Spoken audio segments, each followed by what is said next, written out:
¿Te ha pasado ver una persona brillante, preparada, con un potencial que asusta y ver cómo se queda atrás? Mientras otra persona, quizás con menos experiencia, pero con una audacia casi insolente, avanza, decide y termina ocupando el lugar que te correspondía a ti. Si te sientes identificada, quiero que sepas que no es una falta de capacidad. Muchas veces la respuesta no está en el talento, está en la identidad. Hoy vamos a desglosar cómo se construye una identidad miedosa, cómo una serie de adaptaciones infantiles terminan convirtiéndose en una cárcel invisible en tu vida adulta. Vamos a entender por qué hay personas que teniendo más capacidad viven más frenadas que otras. Porque a veces el problema no es que no puedas, es que aprendiste a vivir como si no debieras ocupar espacio, como si no tendrías que estorbar, te invisibilizas, te empequeñeces. Para entender esto, pongámosle nombre y rostro. Pensemos en dos hermanas, Ana y Sofía. Ambas trabajan hoy en la empresa familiar. Ana es la mayor. Es impecable, su nivel de compromiso es absoluto y su conocimiento técnico es superior al de cualquiera dentro de la empresa. Pero Ana vive en una tensión constante. Antes de enviar un correo, lo lee 10 veces. En las reuniones tiene la respuesta correcta en la punta de la lengua, pero espera a que alguien más lo diga. Ana no vive su carrera, la sobrevive. A su lado está Sofía, la hermana menor. Sofía sabe la mitad que Ana, se equivoca con frecuencia y a veces es hasta impulsiva. Pero Sofía propone, se expone y decide rápido.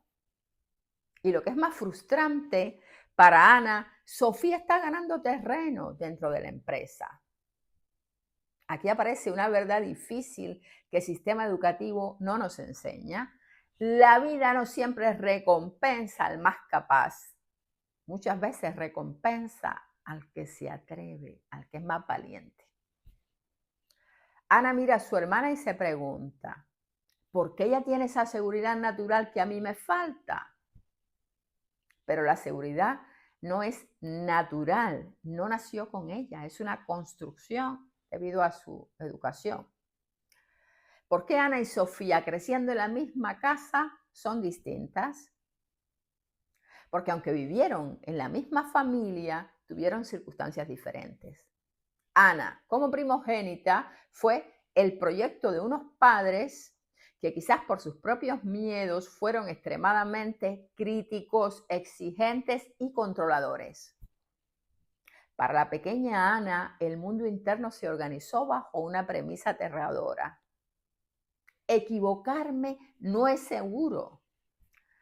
Cuando un niño siente que el amor o la aprobación dependen de no cometer errores, su sistema nervioso entra en un estado de hipervigilancia, de tensión.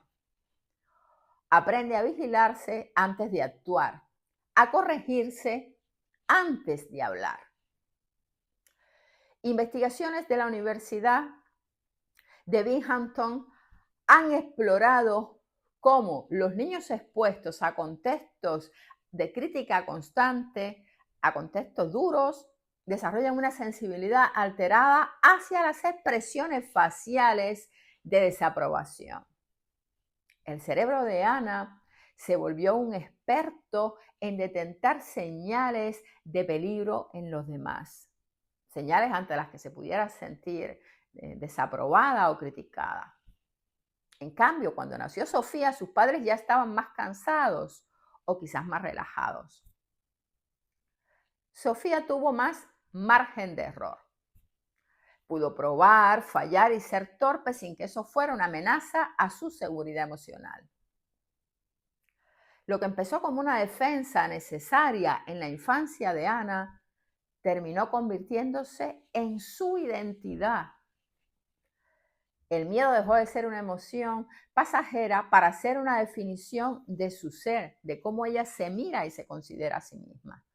Ya no es tengo miedo de esta reunión, ahora es yo soy insegura, soy indecisa, yo no sirvo para liderar. Y aquí es donde entra la neurobiología.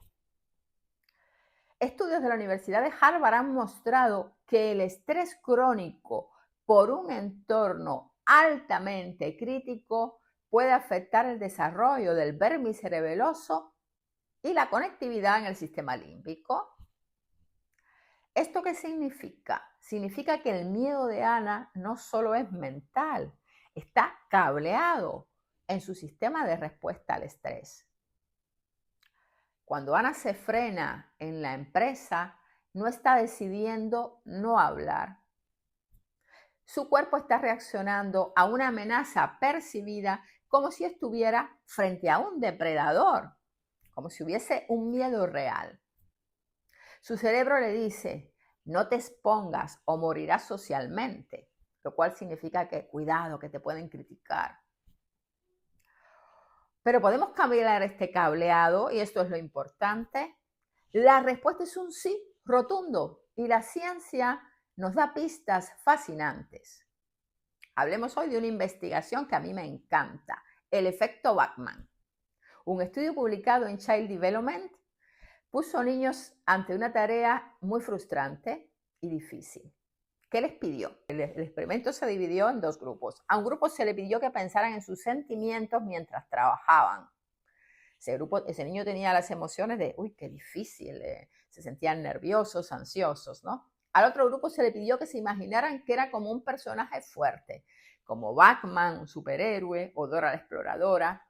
Incluso le dieron capas o atributos de los personajes. ¿Qué pasó aquí? Los resultados fueron asombrosos. Los niños que eran Batman fueron mucho más perseverantes, mostraron menos estrés y resolvieron mejor los problemas que los niños que intentaban ser ellos mismos y que se sentían miedosos. ¿Por qué? Porque al cambiar la identidad, soy Batman, en lugar de ser soy un niño asustado, el cerebro se permitió acceder a los recursos que bajo la identidad miedosa están bloqueados. Esto ¿qué es lo que nos demuestra? Que la identidad es elástica, que si tú puedes habitar una identidad para protegerte y considerarte nervioso, miedoso, indeciso, también puedes aprender a habitar una identidad que te haga sentir valiente, que te haga sentir que te puedes arriesgar.